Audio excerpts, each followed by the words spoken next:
Bonjour à toutes et à tous, merci d'être là pour ce 4e rendez-vous des ouvertures de l'université. Je rappelle cette année la thématique images et sciences. Et aujourd'hui, c'est d'imagerie médicale dont il va s'agir, et en particulier, dans le cas particulier de l'imagerie par IRM de recherche. Vous connaissez peut-être tous plus l'IRM clinique. Là, c'est d'imagerie de IRM de recherche dont va nous parler Nathalie Vessière. Donc, Nathalie Vessière est ingénieure de recherche au CERCO, le Centre de recherche cerveau et cognition, qui est une UMR CNRS, Université Toulouse 3, située au CHU de Purpan. Donc Nathalie est physicienne de formation. Elle a fait ses études, enfin tout le début de ses études à l'Université Toulouse 3, Paul Sabatier, en commençant par un DUT de mesure physique, option physique-chimie. Ensuite, une licence maîtrise de GBM, génie biomédical. Puis elle a quitté Toulouse pour faire un DEA à Paris sur les signaux et images en médecine. Et c'est à Montpellier qu'elle a fait son travail de doctorat, de thèse, dans le service du professeur Philippe Coube, un neurochirurgien du CHU de Montpellier, sur le traitement d'imagerie en IRM pour l'aide à l'implantation d'électrodes pendant les chirurgies du cerveau. Donc c'est là qu'elle a acquis toute sa formation en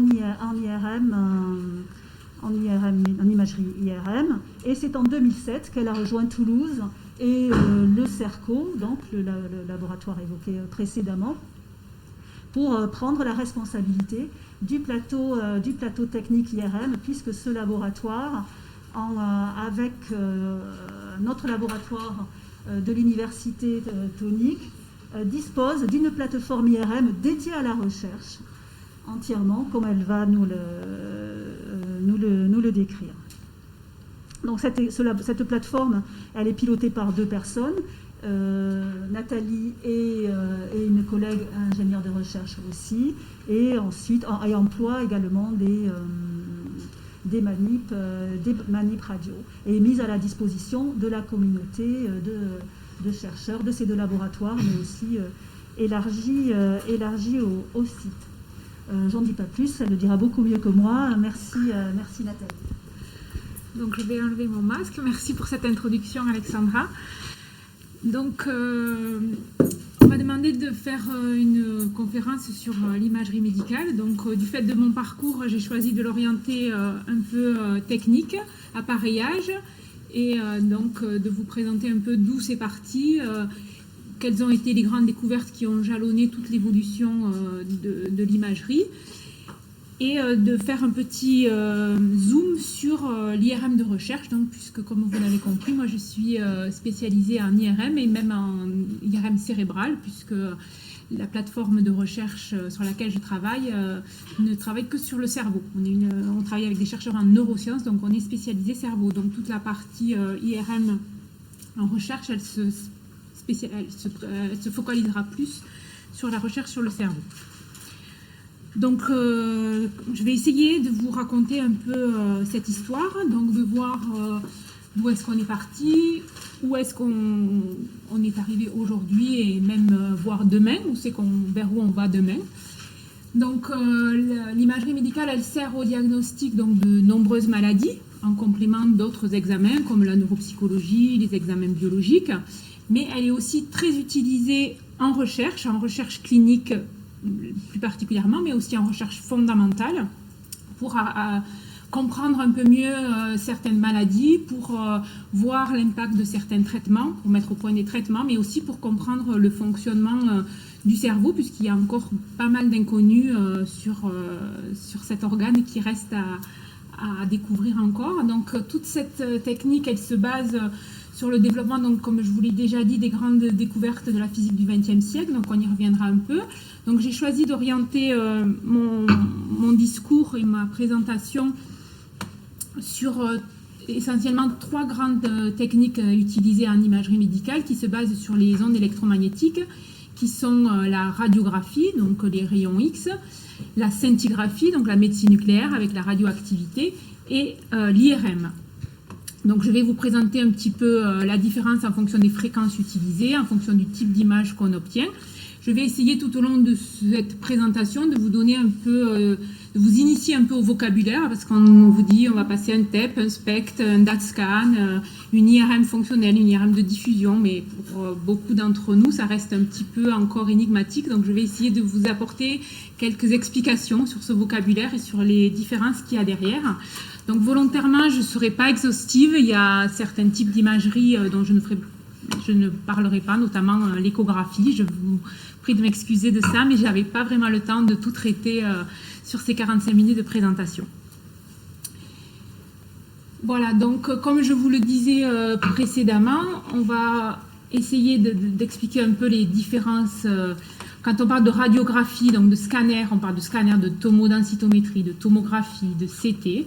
Quand on parle de scintigraphie, donc là on se retrouve vers la médecine nucléaire. Donc comme je vous l'ai dit un petit peu tout à l'heure, la radiographie c'est une imagerie de transmission. On va utiliser un faisceau qui va traverser le corps et être réceptionné de l'autre côté pour faire une image. En scintigraphie, c'est de l'imagerie d'émission. On va injecter un produit à l'intérieur du corps et on va regarder comment il émet. Et en IRM, là on injecte pour la plupart et surtout en recherche, on n'injecte pas de produits. Il y a certaines indications en clinique où on injecte des produits, mais ce n'est pas la majorité. Et on a accès aussi bien à l'anatomie qu'à la fonction. Donc je vous ai représenté un petit peu sur ce graphe-là les différentes fréquences utilisées. Donc vous voyez qu'on passe des rayonnements non ionisants, des basses fréquences aux très hautes fréquences, et on arrive forcément au rayonnement ionisant. Donc vous voyez que ce soit la radiographie avec les rayons X ou la scintigraphie avec les rayonnements gamma se situe dans le cadre des rayonnements ionisants. Donc on verra que ça a quand même quelques conséquences et quelques effets secondaires sur le corps. Alors que l'IRM se situe dans les gammes des hautes fréquences, notamment les fréquences utilisées, les radiofréquences utilisées sont dans la gamme des hautes fréquences. Donc on n'est plus dans les rayonnements ionisants. Donc aujourd'hui, il n'y a pas d'effet secondaire connu de l'IRM, même s'il y a des précautions qui sont prises. Donc on ne va pas faire 10 IRM par jour, tous les jours à des gens, mais c'est plus des principes de précaution que vraiment des effets secondaires qui ont été mis en évidence par des études. Voilà, donc le premier chapitre de ma présentation, de cette histoire que je vais essayer de vous raconter, je vais commencer donc par l'imagerie radiologique. Donc on se situe dans les années 1895 avec la découverte de l'ingénieur allemand Wilhelm Röntgen, qui découvre en 1895 donc les rayons X. Donc c'est un ingénieur qui travaille sur la lumière, sur les tubes cathodiques, et il se rend compte que lorsque donc il fait circuler du courant dans la cathode, ça émet un faisceau. Donc pour mieux travailler, il ferme les rideaux dans la pièce dans laquelle il travaille, et donc il se rend compte qu'il y a une plaque qui est située à distance du tube et qui devient fluorescente. Donc il essaye de comprendre un peu ce qui se passe. Il regarde si ces rayons ils sont arrêtés par certains matériaux. Donc il met une feuille de papier, le rayon il passe toujours. Il met un dictionnaire entier, le rayon il passe toujours. Alors que s'il met une simple feuille de plomb, le rayon il est arrêté. Sachant que donc il fait circuler du courant dans ses cathodes, ça rend la plaque fluorescente, et dès qu'on arrête le courant, la plaque elle est plus fluorescente. Donc il essaye de comprendre un peu ce qui se passe jusqu'à ce qu'il demande à son épouse de placer sa main entre le tube cathodique et la plaque. Et là, il obtient, après un certain temps d'exposition, il obtient ce cliché qui, donc dans les années 1900, même si on n'est pas du tout à l'époque des réseaux sociaux et d'Internet, va faire le tour du monde en moins de 5 semaines. Donc à l'époque, c'est énorme. C'est-à-dire que c'est la première fois qu'on arrive en fait à voir le corps sans avoir à couper la personne et à la... Voilà.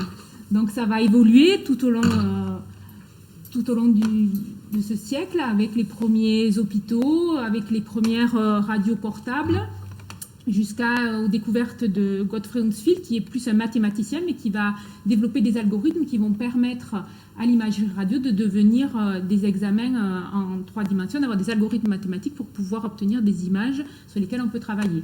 Mais tout au long de ces découvertes et de cette évolution, donc on se rend compte que les rayons X, comme je vous l'ai dit, font partie des rayonnements ionisants, donc il y a d'importants effets secondaires.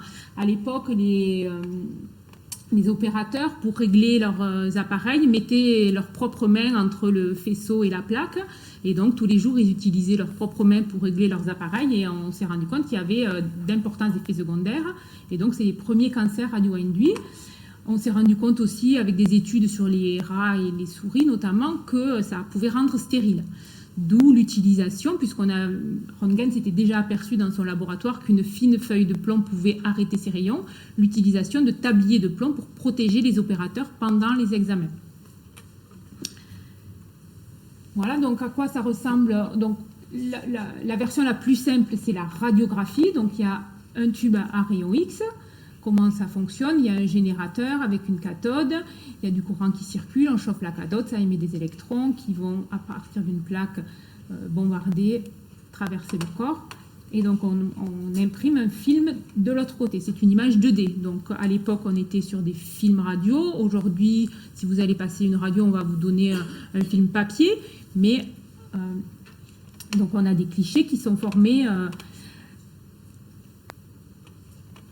Voilà, en fonction du tissu traversé, ils absorbent plus ou moins les rayons et donc on obtient des images comme ça.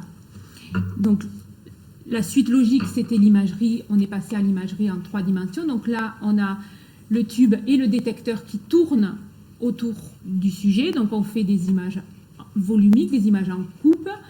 On déplace le patient à l'intérieur du tube et les tubes de détecteur tournent tout autour du sujet. Donc on arrive à faire des images.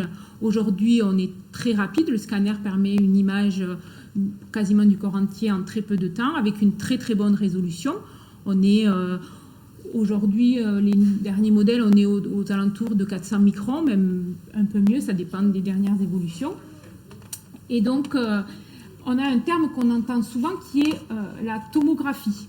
Mais la tomographie, en fait, c'est une technique mathématique de reconstruction dans l'espace 3D. Donc, c'est aussi bien valable pour le scanner et la radiologie que, tout à l'heure, je vous présenterai la scintigraphie en médecine nucléaire. On parle aussi de tomographie. C'est vraiment la technique de reconstruction, plus que la technique d'acquisition.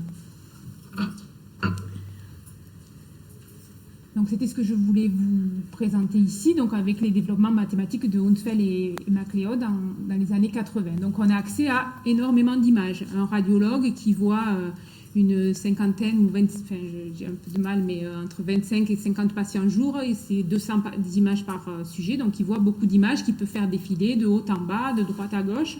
Donc, c'est beaucoup, beaucoup de données. Donc l'imagerie radiologique, on l'a vu, c'est une imagerie de l'anatomie. On ne voit pas bien les tissus mous, on voit très bien l'os. Donc c'est intéressant, on pouvait voir à l'époque où il y en avait encore, aujourd'hui j'espère qu'il n'y en a plus beaucoup, des plombs dans le cerveau, des vis dans les doigts, des membres cassés, un décollement des poumons. Mais on peut aussi faire, ce que je voulais essayer de vous faire comprendre, c'est qu'avec de la radiographie, on peut aussi faire une image d'un objet inerte. On peut imager, par exemple, il a été imagé au scanner, à la radiographie, la momie de Toutankhamon, et là, on s'est aperçu qu'il était certainement décédé d'une pathologie osseuse. Même si ça ne circule pas, qu'il n'y a pas de métabolisme, on peut faire des images. Alors, donc, mais quand on s'intéresse à l'être humain et qu'on veut faire de l'imagerie médicale, donc c'est très intéressant d'avoir accès à l'anatomie, mais on a aussi besoin d'avoir accès à une information métabolique, savoir quel est le métabolisme, comment se fixent certains produits, comment fonctionnent certains endroits du corps. Donc là, pour ça, on va se tourner vers la scintigraphie. Donc la scintigraphie, là, on parle de PET scan, de DAT scan, de TEP, de SPECT. Donc je vais essayer de vous expliquer un peu la différence. Mais dans tous les cas, on est dans le cadre des rayonnements gamma. On injecte un produit radioactif à l'intérieur du sujet et on regarde comment il émet. Donc, la radiographie, c'est une imagerie par transmission. Il y a un rayon qui traverse le corps. La scintigraphie, c'est une imagerie par émission. On injecte un produit à l'intérieur qui va émettre un rayonnement.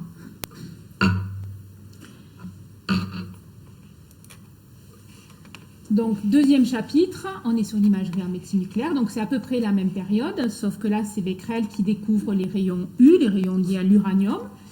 suivis par Pierre et Marie Curie qui vont découvrir qu'il y a certains éléments dans la nature qui sont radioactifs.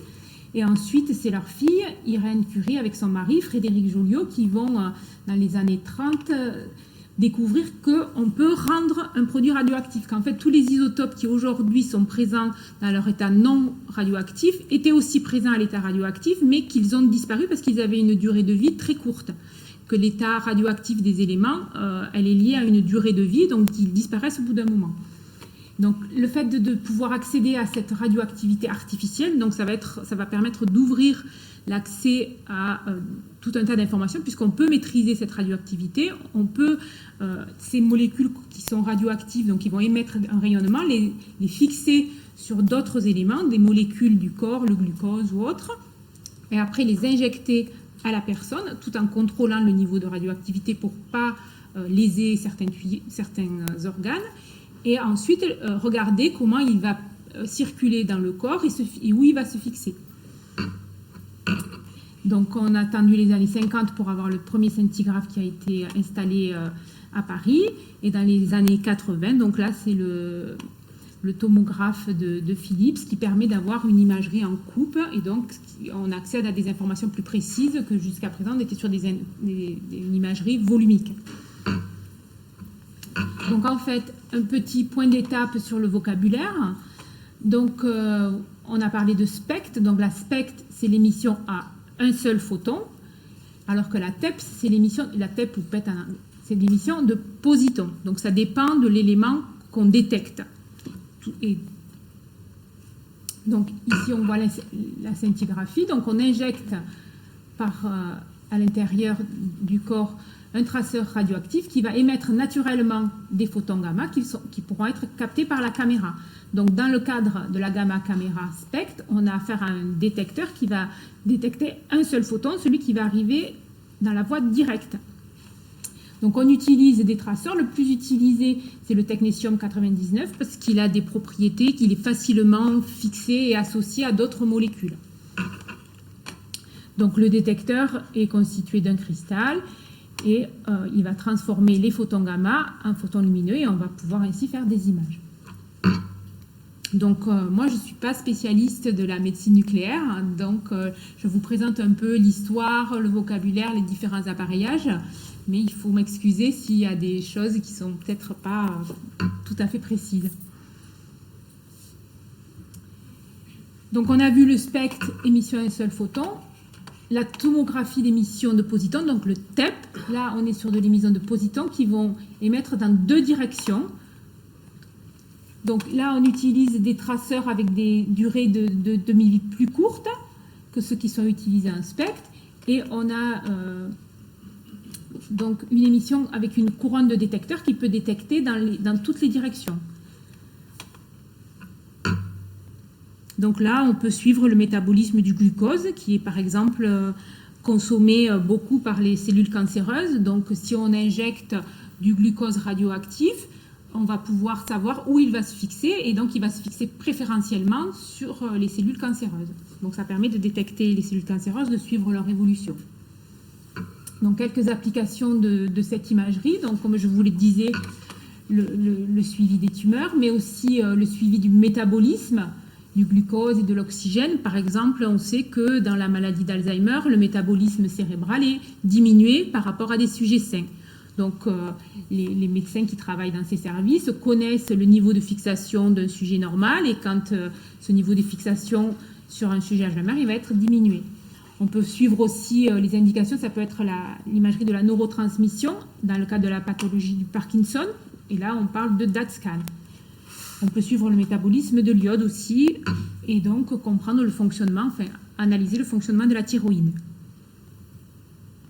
Voilà, donc j'en arrive au troisième chapitre de mon histoire, qui est donc l'IRM, donc imagerie par résonance magnétique. Donc là, on utilise certains éléments qui sont présents dans le corps. On n'a pas besoin d'injecter un produit pour pouvoir faire une image.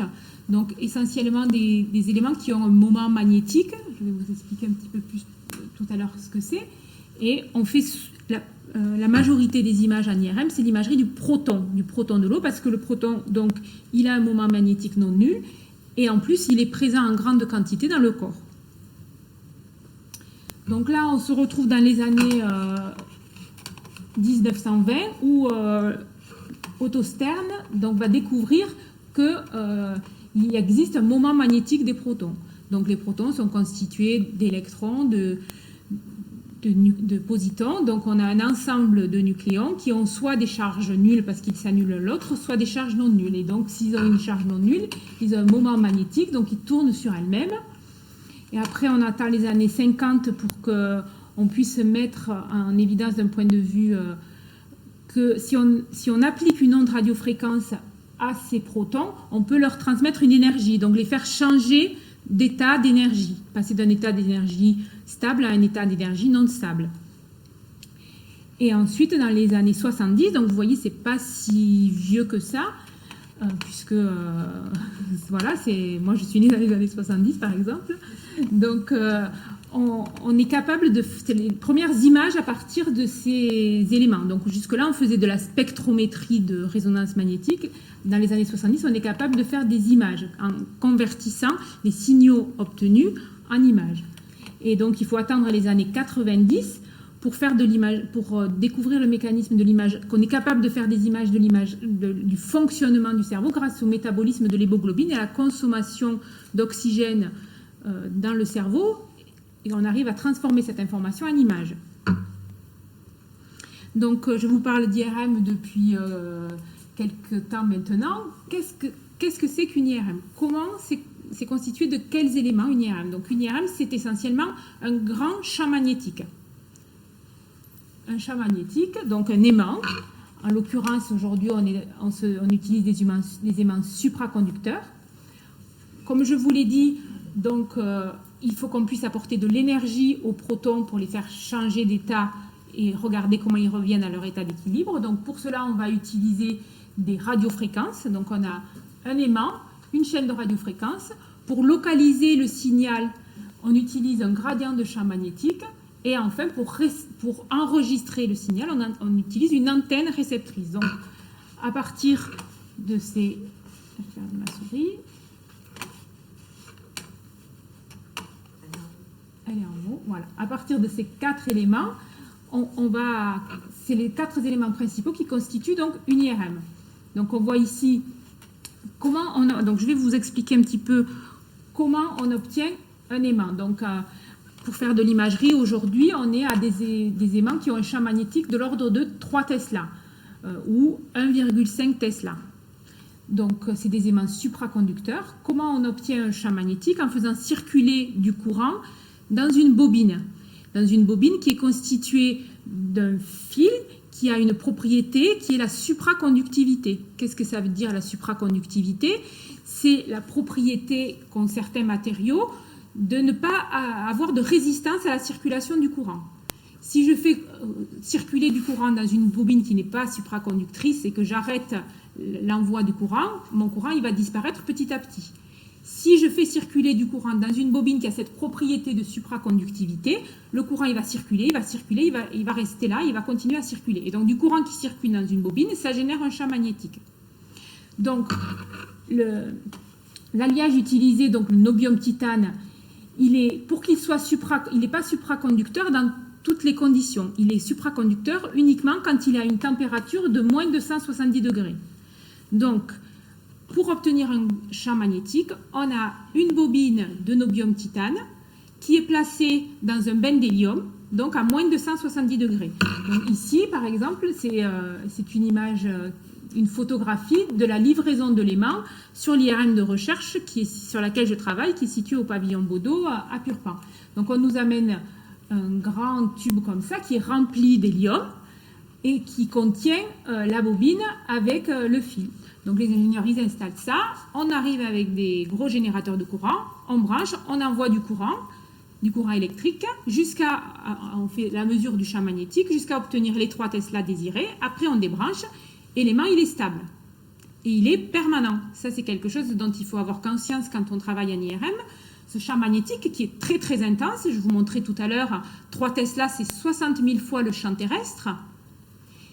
Et il est toujours présent. Et il n'y a rien qui l'arrête. Donc, vous vous rendez bien compte que si j'arrive avec un ciseau dans la main, mon ciseau, il va être attiré par l'aimant. Donc il va y avoir un effet projectile et je peux blesser des gens. Donc il y a un danger. Le champ magnétique, je vous disais tout à l'heure qu'on est dans le cadre des rayonnements non ionisants. Donc il n'y a pas d'effet, il n'y a pas de danger pour l'être humain à passer des IRM. Par contre, l'environnement est dangereux. Puisque cet aimant, il est permanent. On ne l'éteint jamais. Il est allumé 24 heures sur 24, 365 jours par an. Parce que si on veut l'éteindre, il faut apporter une résistance dans le système qui va faire basculer l'hélium, va faire chauffer l'hélium, et du coup, il va passer de l'état liquide à l'état gazeux, il va être évacué, et mon champ magnétique, il va descendre. Mais ça veut dire que si je veux remonter mon champ magnétique, il va falloir revenir, re-remplir l'hélium, nettoyer tout ça, parce qu'en plus, le passage de l'état liquide à l'état gazeux, ça ne se fait pas sans passer un peu par l'état solide avec quelques cristaux d'eau. Donc, il y a quelques inconvénients. Il faut revenir donc avec de l'hélium, ramener du courant, régler toute la machine. Il y en a pour plusieurs jours et ça coûte très cher. Donc, le champ magnétique, il est tout le temps présent. Ça, il faut vraiment l'avoir en tête parce qu'en plus, un champ magnétique, ça ne fait pas de bruit, on ne le voit pas, on ne le sent pas.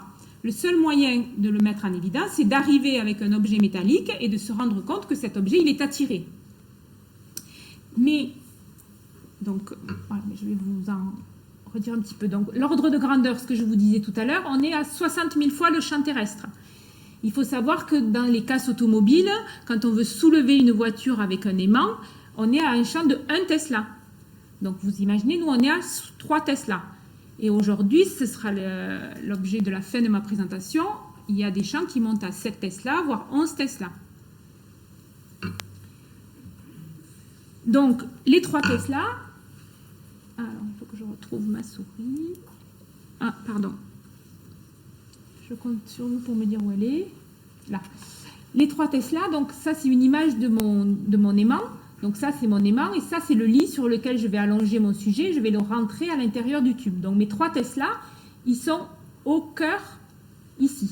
Ils sont au milieu, uniquement. Et plus je m'éloigne du milieu, donc de la bobine qui génère le champ magnétique, plus le champ magnétique il va descendre. Donc vous voyez, là je suis à 3 Tesla et déjà à 3 mètres, je suis à 3 millitesla.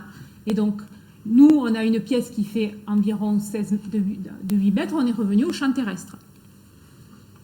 Voilà, donc ces lignes de champ, elles sont importantes parce qu'elles sous-tendent donc le danger lié à l'attraction de tout ce qui est ferromagnétique, mais aussi quand vous placez des objets électroniques dans un champ magnétique, ils s'arrêtent. Donc si vous rentrez avec votre téléphone, il ne va pas forcément être attiré par l'aimant parce qu'il n'est pas ferromagnétique, mais toute l'électronique à l'intérieur, elle ne marchera plus. Surtout les téléphones les plus récents, ils sont très sensibles, donc ils ne marchent plus.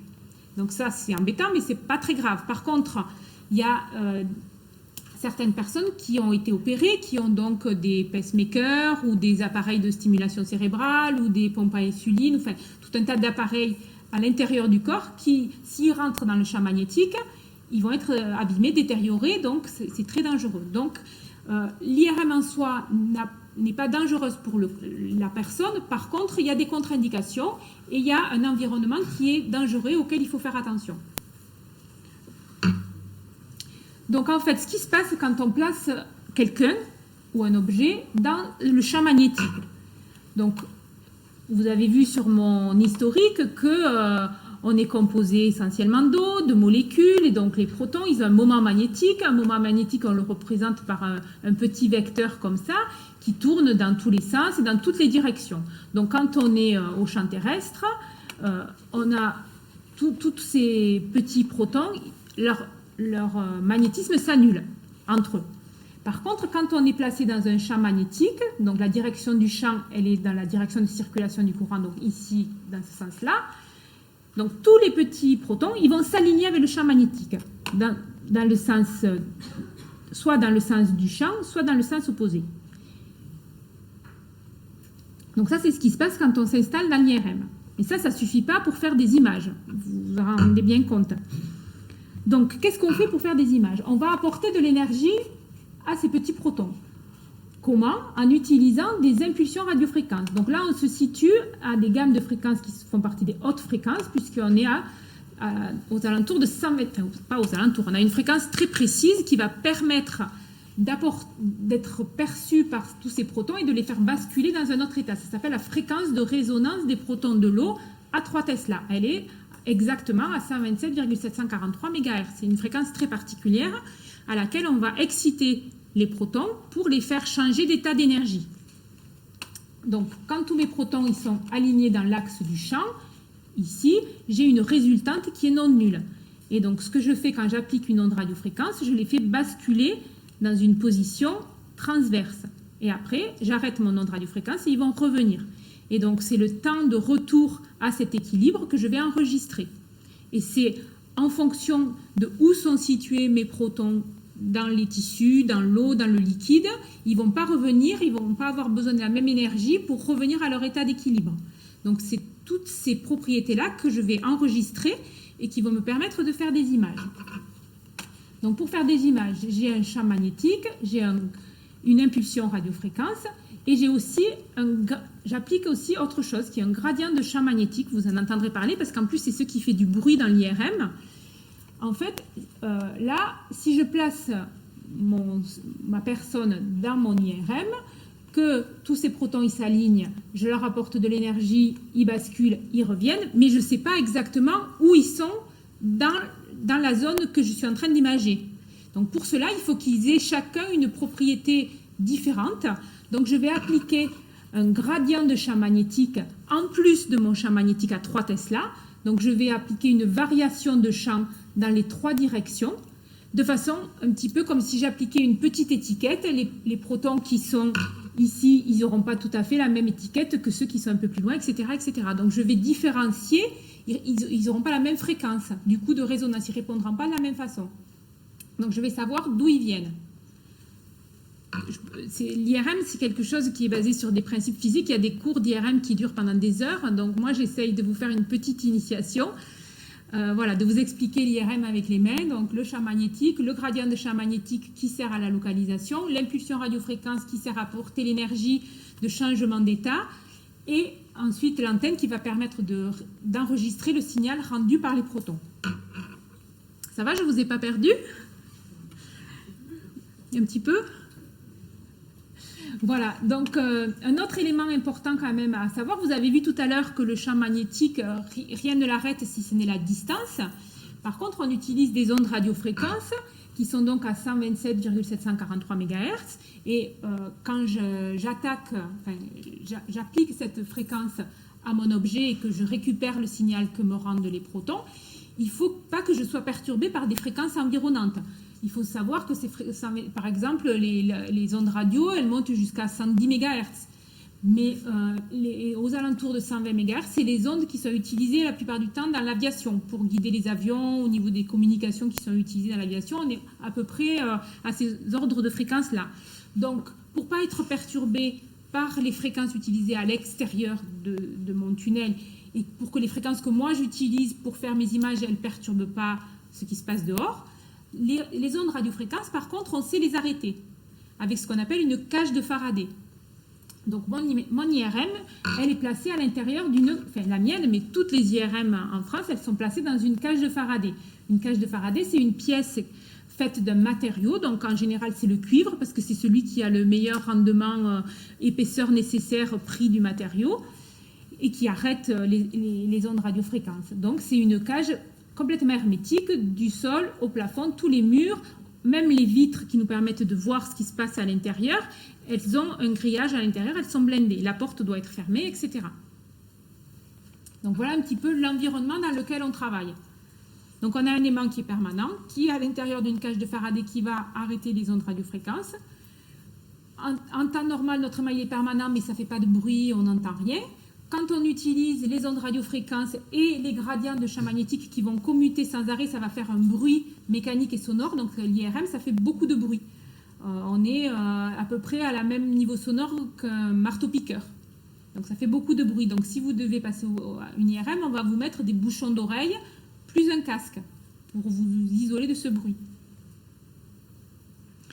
Et donc dernier élément de mon système qui va me permettre de faire des images, c'est les antennes. Donc, c'est des antennes qui vont permettre de recevoir le signal. Donc, les protons, en fait, Je vous ai dit, ils s'alignent tous avec le champ magnétique, on leur applique une onde radiofréquence, ils basculent dans la direction perpendiculaire, j'arrête mon impulsion radiofréquence et ils reviennent à leur état d'équilibre. Et donc, en revenant à leur état d'équilibre, ils vont émettre une fréquence que je vais pouvoir enregistrer et à partir de cette fréquence, je vais la transformer grâce à des modèles mathématiques basés sur des hypothèses qui sont que mon champ est homogène à 3 Tesla, etc., que j'ai ma fréquence qui est bien précise et je vais obtenir des images. Donc ici, on a différents types d'antennes. Ici, c'est une antenne tête. Donc la tête du sujet, elle est ici. Ça, c'est une antenne qui est dédiée à la mammographie, au sein. Ça, c'est une antenne corps entier. On a des antennes de surface. Et on a des antennes pour les petits éléments, le poignet, le mollet, les cuisses, etc. Donc vous avez bien compris que pour faire mes images, il fallait que j'amène l'objet que je veux imager. Donc là, dans cet exemple-là, j'ai une personne qui est allongée. Elle a sa tête qui est ici à l'intérieur de l'antenne. Et donc, je glisse mon lit jusqu'au milieu du tube. Vous voyez, ici, on est au milieu du tube. Et c'est là que je suis dans les conditions qui font partie des algorithmes mathématiques que j'utilise pour construire mes images, uniquement à cet endroit-là. Ici, je ne vais pas pouvoir faire une image. Par contre, il faut que je sois au milieu. Donc, si on fait une image de la tête, c'est très bien, on met la tête ici comme là. Mais si on doit faire une image de la jambe, on va amener la jambe au milieu. Donc, la personne, elle sera soit de l'autre côté, soit à l'envers avec la jambe dedans. Donc, un petit point d'étape sur tout ce que je vous ai dit. Parce que c'est vrai que pour pouvoir assimiler tout ça, souvent, il faut répéter un petit peu. Donc, on va voir si vous avez bien compris les différentes étapes. Donc, le signal IRM, son origine, c'est essentiellement les noyaux d'hydrogène qui sont présents dans l'organisme, que ce soit dans l'eau ou dans les lipides. Donc, on place l'objet qu'on veut imager, donc l'organisme, puisqu'on parle quand même d'imagerie médicale, dans un champ magnétique intense. Donc, tous les noyaux s'orientent selon la direction du champ magnétique. On est dans un état d'équilibre. Ensuite, on envoie une onde radiofréquence qui va interagir avec les noyaux, les faire basculer hors de leur état d'équilibre, donc dans une direction perpendiculaire. Et le retour à l'équilibre de ces noyaux, donc la phase de relaxation, on va enregistrer la fréquence émise par les protons. Et donc, la source de contraste entre les tissus, par exemple, si on parle du cerveau entre la matière grise, la matière blanche et le liquide céphalorachidien, elle vient de la différence de densité de ces noyaux à l'intérieur du tissu et des différences de vitesse de relaxation de ces noyaux. Moi, quand j'explique un peu à des non-initiés ce qui se passe, plus les noyaux ils sont reliés entre eux, dans des tissus qui sont très denses, plus on va avoir besoin de leur apporter une énergie importante pour les faire basculer et ils vont en revenir plus doucement. Alors que s'ils sont dans de l'eau où ils ne sont pas du tout liés entre eux, ils sont assez libres, hop, ça va être plus facile. Donc c'est ces propriétés-là, ces vitesses de relaxation qui vont être différentes suivant la densité de noyaux et la structure dans laquelle ils sont, qui vont nous donner une différence de contraste entre les tissus. Ça va ? Voilà, donc l'appareillage, un petit peu toujours la même chose.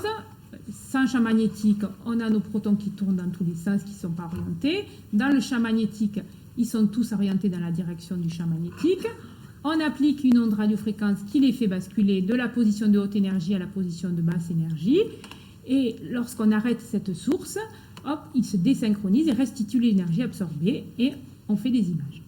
Vous voyez, ici, on a l'antenne, l'aimant, on a des bobines, puisque je vous parlais de champ. Donc, le champ magnétique, c'est un courant qui circule dans une bobine, dans un bain d'hélium, donc il reste permanent. Mais que ce soit les ondes radiofréquences ou les gradients de champ magnétique, c'est la même chose. C'est des bobines dans lesquelles on fait circuler du courant. Sauf que là, on l'allume, on l'éteint, ce n'est pas tout à fait les mêmes propriétés. Donc, le contraste qu'on obtient, vous avez peut-être déjà entendu parler en IRM, on a des pondérations soit en T2, soit en T1.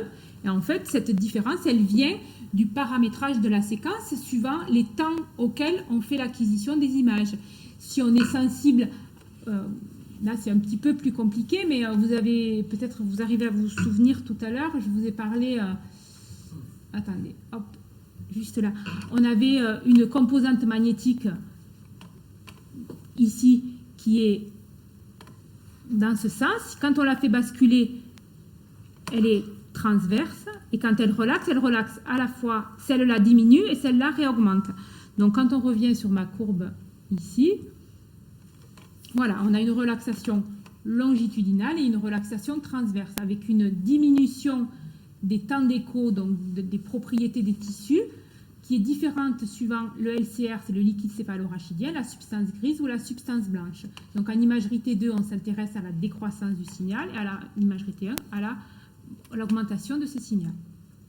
Voilà, donc vous voyez que par exemple ici, le liquide il est noir, alors qu'ici le liquide il est blanc. La matière grise ici, qui se situe donc à l'extérieur là, elle est plus foncée que la matière blanche, alors qu'ici c'est le contraire, la matière blanche est plus foncée et la matière grise est plus claire. Donc, construire une séquence d'IRM, qu'est-ce que c'est? C'est régler tous ces paramètres. Donc, on a différents... Quand on a un logiciel, on a un ordinateur. Alors, rassurez-vous, les IRM, elles sont livrées avec tout un tas de séquences préprogrammées par les constructeurs, parce qu'en plus, ils n'ont pas tous la même façon de gérer les paramètres. Mais après, nous, on peut travailler sur la séquence pour répondre à une question spécifique. Soit on peut travailler sur la résolution de l'image, c'est-à-dire la taille du voxel que je vais analyser. Donc vous comprenez que tout à l'heure, je vous disais que j'avais un gradient de champ magnétique qui me permettait d'étiqueter un petit peu chacun des pas de mes petits protons.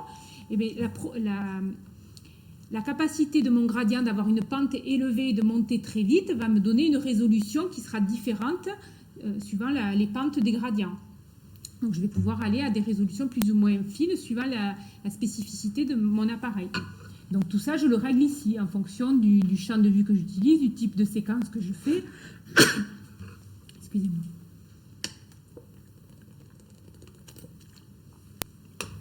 Donc j'ai une cinquantaine de paramètres que je peux régler. Donc voilà. Quelque chose d'important, ici je vais faire un petit point d'étape. Vous voyez, quand vous allez faire une IRM en clinique, parce que vous avez un diagnostic à faire, mais les manips radio avec les médecins, ils disent si c'est dans le cadre d'un AVC ou d'une tumeur, on va faire telle séquence. Et donc le sujet, il va avoir les séquences les meilleures pour lui, pour visualiser ce qu'on cherche. Quand on fait de la recherche, l'objectif n'est pas du tout le même. L'objectif, c'est de faire des études de groupe, de regarder chez un groupe de 10 personnes ce que donne une même séquence. Donc, c'est très important d'établir les paramètres de la séquence et de répéter pour chacun des sujets qui va être inclus dans l'étude les mêmes paramètres. Donc, vous voyez, c'est pas la même idée, c'est pas le même principe. En clinique, vous faites une IRM pour vous tout seul. Les images, elles peuvent être comparées parce que les médecins, ils ont l'habitude de voir des images, donc ils savent quelle est l'image normale et l'image anormale. Mais ils comparent à une image mentale qu'ils ont, eux, de la normalité des cerveaux, parce qu'à force d'en voir, ils savent. Par contre, en recherche, on n'est pas du tout dans cette idée-là. On compare les cerveaux entre eux et on essaye de faire une moyenne de tous ces cerveaux et de répondre à une question donnée sur une pathologie ou sur un fonctionnement, où ça se passe dans le cerveau, le langage.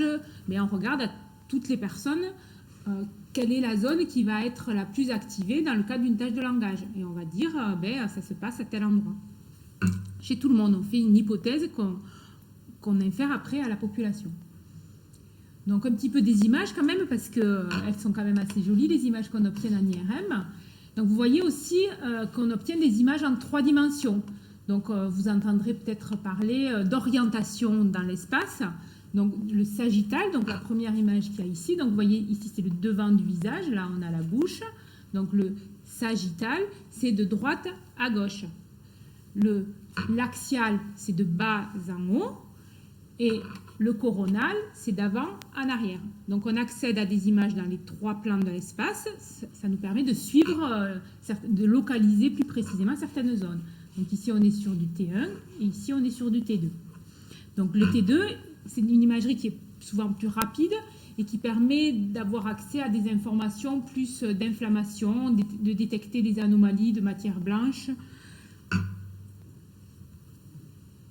Voilà, donc en fait, dans tous les hôpitaux, il y a différents types d'appareils d'imagerie médicale. On a parlé de la radio, de la médecine nucléaire, des TEP, des SPECT, de l'IRM. Et donc, tous ces appareils, tous les constructeurs d'imagerie médicale, ils se sont mis d'accord pour un format commun d'image pour pouvoir échanger des images entre eux, pour pouvoir lire les images d'un appareil de chez Siemens sur un appareil de chez Philips et pour que les hôpitaux puissent échanger entre eux des images.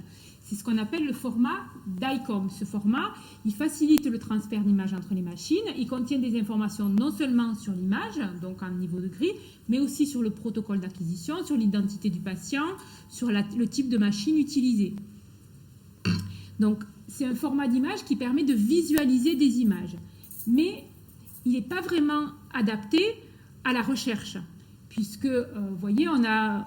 Enfin, si vous allez passer une IRM, peut-être vous êtes déjà reparti avec un DVD, puisqu'on a affaire à beaucoup d'images. Donc, on a un DVD avec des images au format DICOM. Donc, déjà, en tant que simple citoyen, on n'a pas forcément accès à un outil qui nous permet de lire les images DICOM. Il faut un viewer, c'est-à-dire un logiciel qui est dédié aux images DICOM et qui permet de les visualiser. Donc, déjà, ce n'est pas simple. En plus, ces images, elles sont mises en vrac. Donc, elles sont numérotées de image 1 à image 32, mais que vous ayez fait une série T1, T2, flair, vous ne savez pas quelle image correspond à quoi.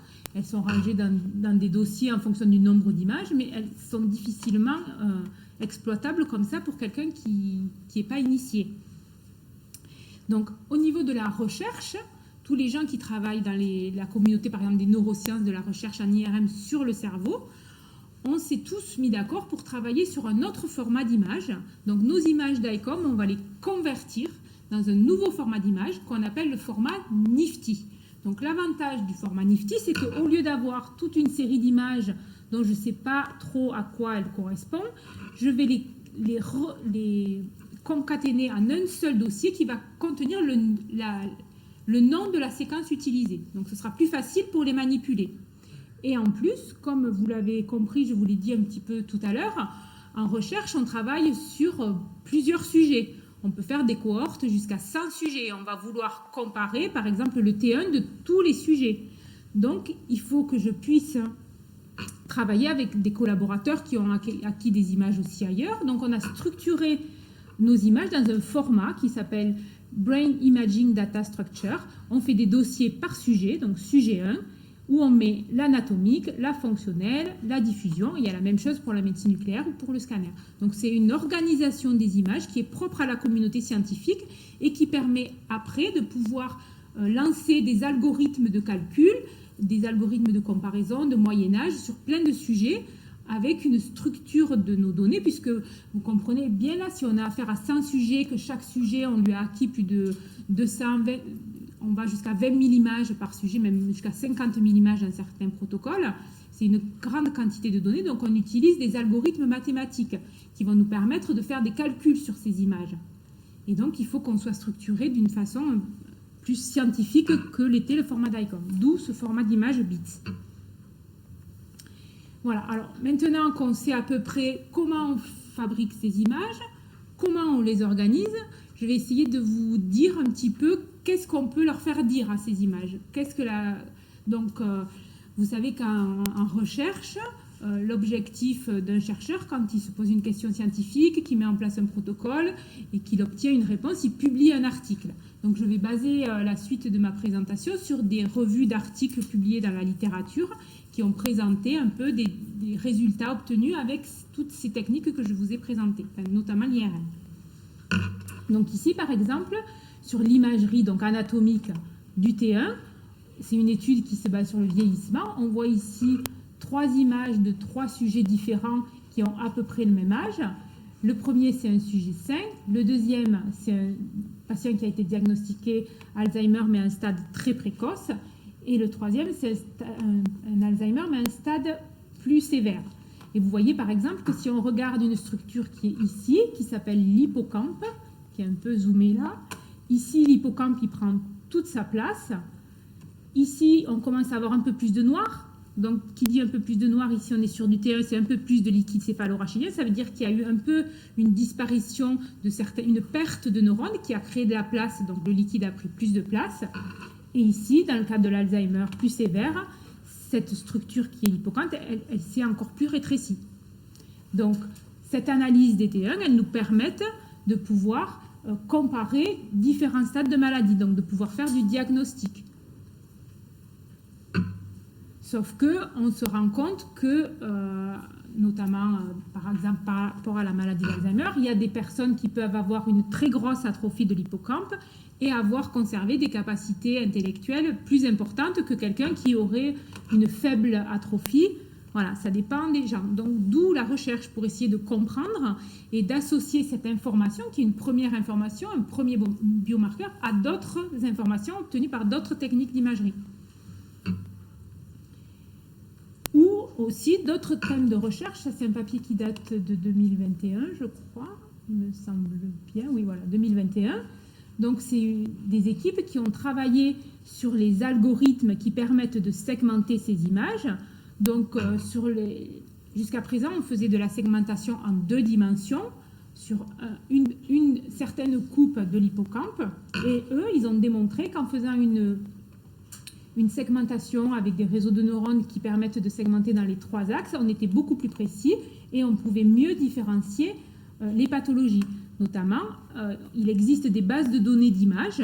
Donc, par exemple, la base de données ADNIS, c'est toute la communauté scientifique qui s'est associée pour mettre à disposition dans un endroit, dans une base de données, des images de cerveau, des images de T1 de cerveau, toutes acquises avec les mêmes paramètres.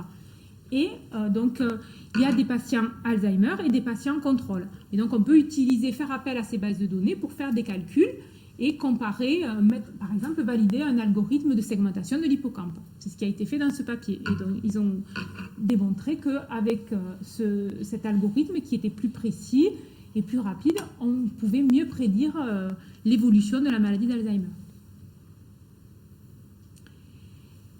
Un autre papier ici, un travail qui a été fait ici sur notre IRM de recherche par l'équipe de Patrice Ferrand et donc son postdoctorant Germain Arribara.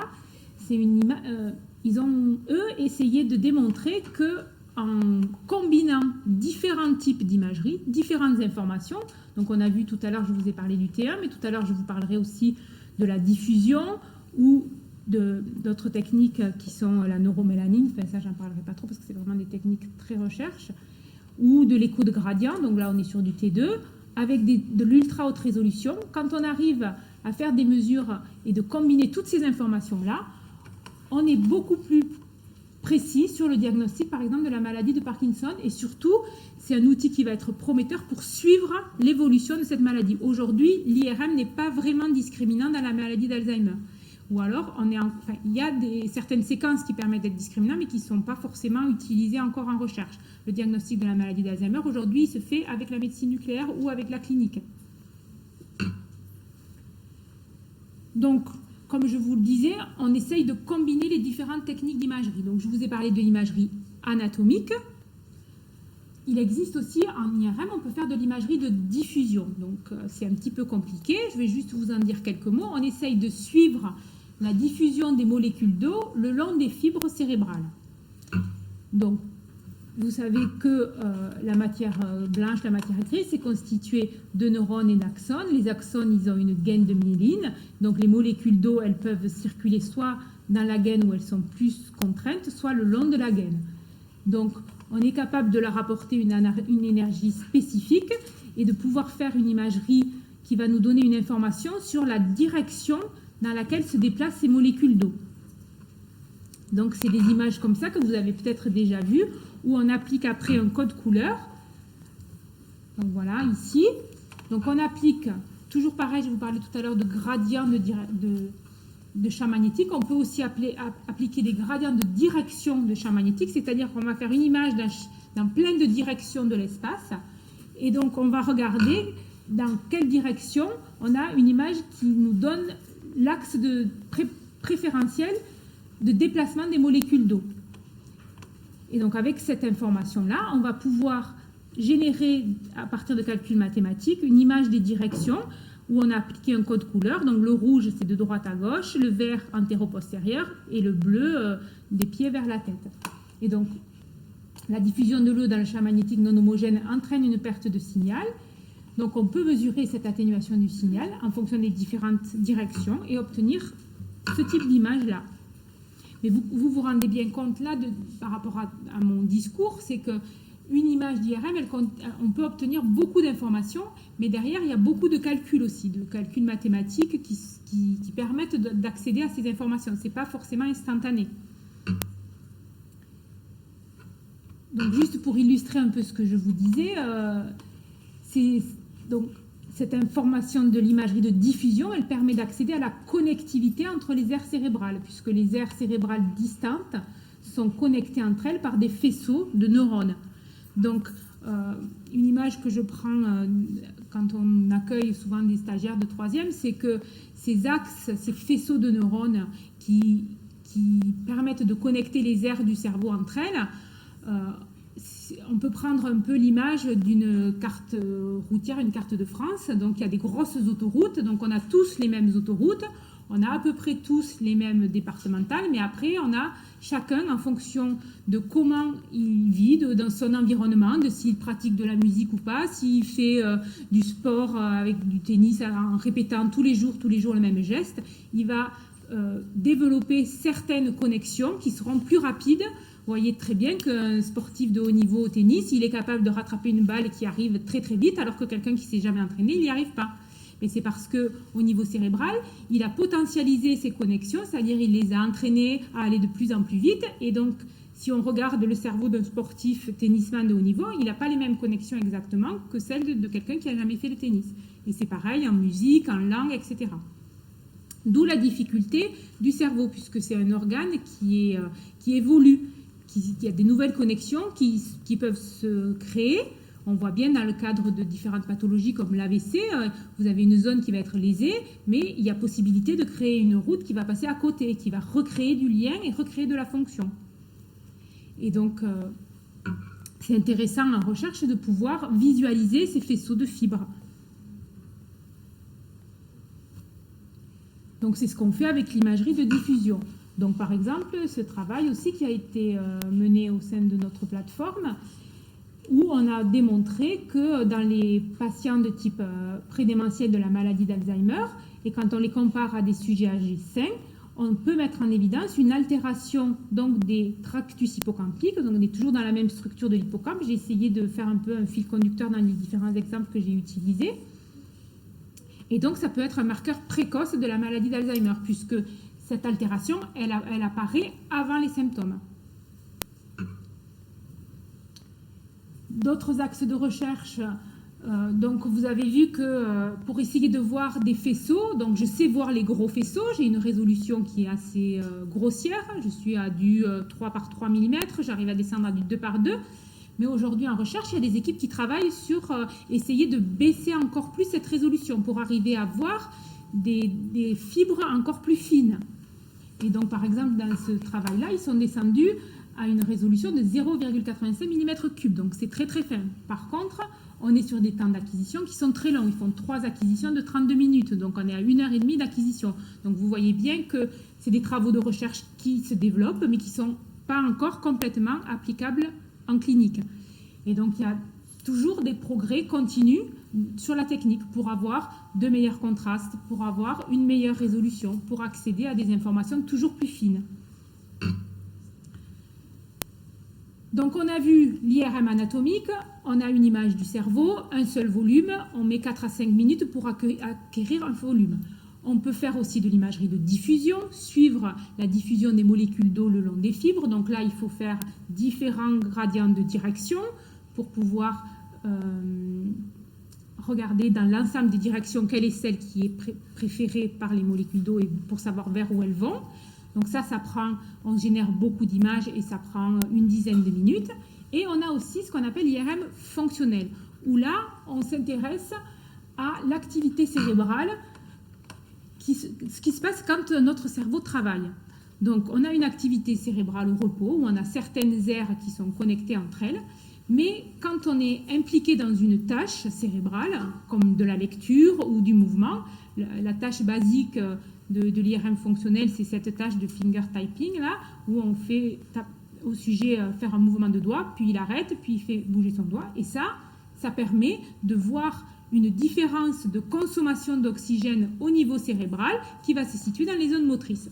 Donc on peut visualiser les zones motrices grâce à cette simple tâche que le sujet fait dans l'IRM. Donc après, on peut étendre ça à différentes questions, faire plein de choses dans l'IRM à des sujets. On peut leur faire lire quelque chose, on peut leur faire une tâche de reconnaissance, une tâche de mémoire. Ça va très très loin. Vous avez dû voir des articles où on a fait des orgasmes dans l'IRM, ce genre de choses. Voilà, donc nous, notre plateforme qui est dédiée à la recherche, c'est des axes qu'on développe beaucoup puisqu'on travaille avec des neuroscientistes, des chercheurs en neurosciences, donc qui veulent arriver à faire des tâches dans l'IRM à leur sujet. Donc pour ça, ils ont besoin, vous avez vu que l'IRM c'était quand même un milieu très contraint avec un gros champ magnétique, donc on ne peut pas approcher trop d'objets métalliques, on ne peut pas utiliser trop d'électronique, donc on est dans un environnement qui est quand même contraint, mais malgré tout, on arrive à avoir du matériel qui nous permet d'envoyer une stimulation visuelle pour le sujet qui est allongé dans l'IRM, qui a un miroir au-dessus des yeux et il voit ce qui est projeté sur un écran derrière lui. On a aussi possibilité de lui faire écouter de la musique ou écouter des consignes malgré le bruit de l'IRM. On peut enregistrer sa réponse si on lui demande on lui fait voir des images et on lui dit dis-moi quand l'image se répète 2 fois. Donc on lui donne un bouton et il appuie sur le bouton et on peut récupérer la réponse de son bouton sur un ordinateur qui est situé à l'extérieur de la salle. On a accès à tout un tas d'appareils, des boîtiers, des joysticks, on peut même utiliser une tablette graphique et on peut même enregistrer la voix du sujet malgré le bruit de l'IRM, parce que quand on fait ce genre de séquence en IRM fonctionnelle, c'est toujours le même bruit. Donc on a des algorithmes qui nous permettent de soustraire le bruit de l'IRM pour extraire la réponse du sujet. Donc quand on fait de l'imagerie fonctionnelle, on fait de l'imagerie rapide. Donc nos images, elles sont beaucoup moins bien résolues. Tout à l'heure, je vous parlais d'imagerie anatomique, on acquiert un cerveau entier en 4-5 minutes et on génère 170 coupes. Donc c'est un petit volume d'image. Il faut beaucoup de temps. Là, on va très vite. L'idée, c'est de suivre le fonctionnement du cerveau dans le temps. Donc, on acquiert un volume entier de cerveau en 2 secondes. Aujourd'hui, même avec des facteurs d'accélération, on peut aller jusqu'à 1,5 secondes pour acquérir 40 coupes du cerveau. Et par contre, on répète ça sur 10 minutes. On peut répéter ça jusqu'à 500 fois. Donc, on a 500 fois 42 coupes de cerveau. On a énormément d'images. Et du coup, quand on regarde le niveau de gris dans une zone donnée, par exemple ici, et qu'on le compare sur les 500 volumes que j'ai, je vais voir comment il évolue et je vais corréler ça à ma tâche. Est-ce que mon sujet il était en train de bouger les doigts ou est-ce qu'il faisait rien? Et du coup, en faisant une soustraction de ces différentes images, je vais pouvoir mettre en évidence le signal lié à ma tâche. Donc, ce que je vous disais, on génère beaucoup d'images et ça dure longtemps. Et ces images, elles sont moins jolies. Mais après, du coup, ça veut dire qu'il faut faire plein de calculs sur ces images pour en extraire une information pertinente. Donc, les applications de ce type de technique, toujours pareil, je garde mon fil conducteur sur la maladie d'Alzheimer et l'hippocampe. On s'est rendu compte, cette étude, par exemple, qui est une étude de 2008, a démontré que sur des sujets MCI, donc des Alzheimer précoces, qui ont été suivis pendant 6 ans, on a pu suivre leur déclin cognitif, mais on s'est rendu compte que quand on leur demandait de faire une tâche d'encodage de scènes visuelles, c'est-à-dire qu'avant qu'on les mette dans l'IRM, on leur a appris qu'il y avait une suite d'images, on leur fait apprendre une suite d'images, et donc il faut qu'ils répondent, est-ce que c'est la suite d'images que j'ai appris ou est-ce que c'est pas la même suite d'images? C'est une tâche d'encodage. Et donc quand on leur fait faire cette tâche dans l'IRM, on se rend compte a posteriori que ceux qui ont eu un déclin cognitif plus important sur les 6 ans, mais au départ, pour faire cette tâche, ils avaient une plus forte activation de l'hippocampe. Ça veut dire que ça leur demandait plus d'efforts pour répondre à cette tâche d'encodage. Voilà, un autre exemple qui est dans le cadre du déficit moteur. Donc là, dans le cadre de sujets qui avaient un AVC ischémique, pareil, on leur a fait faire une tâche motrice dans l'IRM. On les a suivis pendant 3 mois et on s'est rendu compte qu'il y avait une plus forte activation du cortex moteur juste après l'AVC lorsqu'on avait une meilleure récupération. Donc là, c'est le contraire. On se rend compte que si le sujet, après son AVC, il arrive en faisant une tâche motrice à avoir une activation importante, c'est de bons signes pour une récupération motrice derrière. Parce que là, on est sur des connexions qui vont être préservées. Voilà, donc j'arrive vers la fin de ma présentation. Je vais un peu vers les progrès aujourd'hui. Vous avez bien vu qu'on a fait beaucoup de progrès depuis les années 1900 où on a découvert les premiers moments magnétiques des protons. Donc aujourd'hui, vers où on va?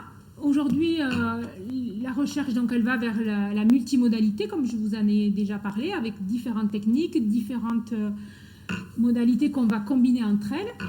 Mais aussi, on va vers essayer d'augmenter le rapport signal sur bruit, d'avoir plus de signal, d'être plus précis, en augmentant le champ magnétique. Donc, on va vers des champs magnétiques de 7 Tesla. Vous avez dû peut-être entendre parler dans la presse de la première IRM clinique 7 Tesla qui a été installée à l'hôpital de Poitiers il y a quelques années. Et aujourd'hui, il y en a une autre à Marseille. Donc, c'est encore assez confidentiel, l'IRM 7T en clinique, mais ça commence à arriver. Donc, vous voyez que plus on augmente le champ magnétique, meilleur on a de signal. Vous voyez, la résolution est meilleure, et en descendant la résolution, on a accès à des informations plus fines.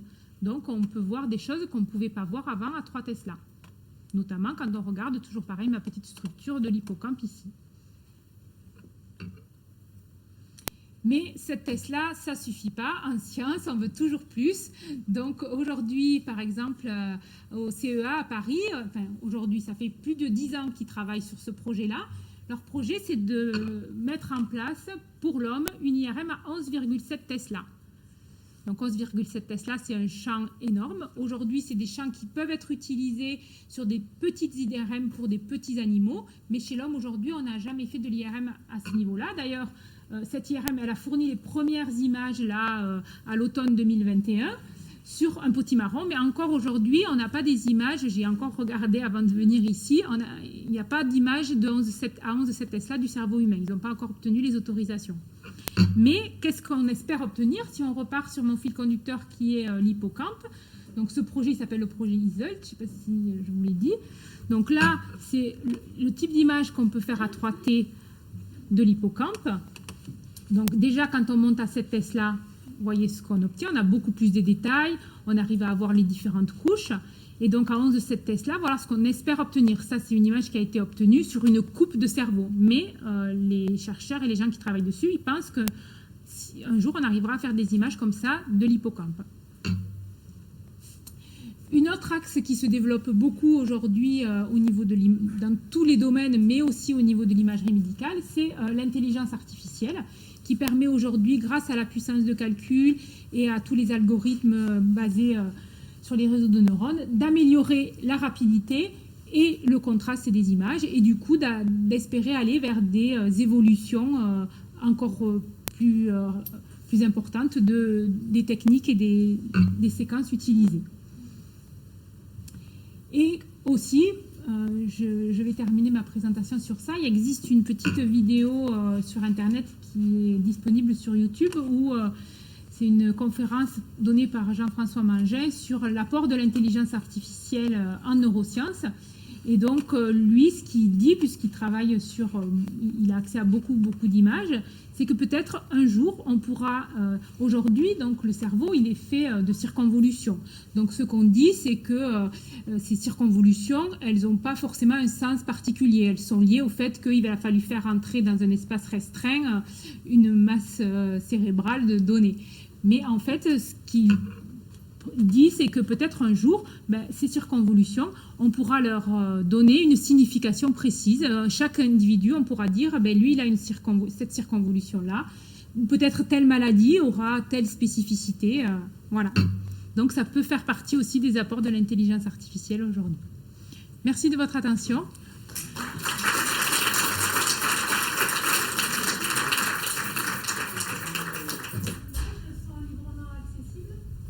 Les bases ATNI, la base ATNI, elle est librement accessible. Il faut faire une demande et normalement, c'est pour des recherches en sciences. Voilà. Après, il y a des conditions. Donc aujourd'hui aussi, une des étapes suivantes de la recherche en imagerie, c'est justement la mise à disposition de bases de données, puisque c'est compliqué de faire passer des sujets dans l'IRM, ça coûte cher. Et donc, c'est important de pouvoir partager ces données. Mais justement, pour l'instant, aujourd'hui, on est confronté entre l'obligation de partager les données et la RGPD qui nous impose un certain cadre. Donc il existe des bases de données qui sont accessibles à la communauté scientifique sous réserve de signer un accord d'engagement comme quoi vous allez utiliser ces données que pour la recherche et qu'elles ne vont pas être vendues à des firmes pharmaceutiques, etc. J'ai une question. J'ai bien compris que l'IRM, l'appareil ne s'arrêtait jamais, mais en fait, il n'y a pas de phase d'entretien, on ne peut pas l'arrêter pour, je sais pas, faire un entretien, une vérification, ça n'existe pas. Si, on peut, les ingénieurs, la maintenance de l'appareil ne nécessite pas la baisse du champ magnétique. Par contre, par exemple, nous, on a fait une évolution de notre appareil, on a changé la chaîne d'acquisition, on est passé de l'analogique au numérique. Donc là, les ingénieurs sont venus, ils ont baissé le champ magnétique de façon contrôlée, de façon à arriver à un champ magnétique avec lequel ils pouvaient travailler. Ils ont fait ce qu'ils avaient à faire, ils ont remonté le champ magnétique. Après, il y a un bouton de sécurité, je ne vous en ai pas parlé, c'est ce qu'on appelle le quench. Donc, on peut faire baisser le champ magnétique de manière brutale en intégrant une résistance dans la bobine d'hélium et en évacuant l'hélium à l'état gazeux. Donc, ça s'appelle un quench. Mais, comme je vous l'ai dit, après, pour remonter le champ, c'est compliqué. Donc là, je ne peux pas répondre à cette question comme ça, simplement. Nous, en IRM fonctionnel, aujourd'hui, on a une résolution qui n'est pas très bonne. On est à 2 mm3. Après, c'est la quantité de signal. C'est toujours pareil en IRM, on doit faire un compromis entre résolution et niveau de signal. Après, la précision, justement, il y a des nouvelles techniques qui permettent d'améliorer cette précision, notamment les techniques de flux, etc., qui permettent de combiner plusieurs informations pour pouvoir améliorer la précision. Mais ce n'est pas ma spécialité et là, je ne veux pas vous dire de bêtises. Est-ce que c'est enregistré dans ces fichiers DALCOM là où je pourrais aller les trouver moi? Non, parce qu'en fait, quand vous avez une image IRM, vous avez un niveau de gris qui correspond à un voxel, c'est tout. Vous n'avez pas l'origine de ce signal.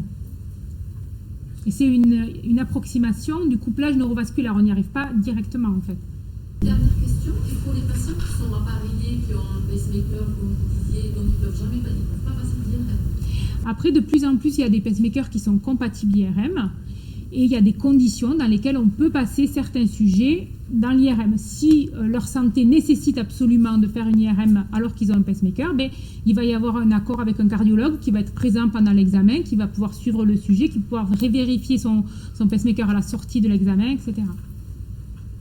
Et de plus en plus, on essaye d'aller vers du matériel qui est compatible IRM. Mais compatible IRM, c'est un mot qui est vaste et en fait, je vous ai vaguement parlé de lignes de champ.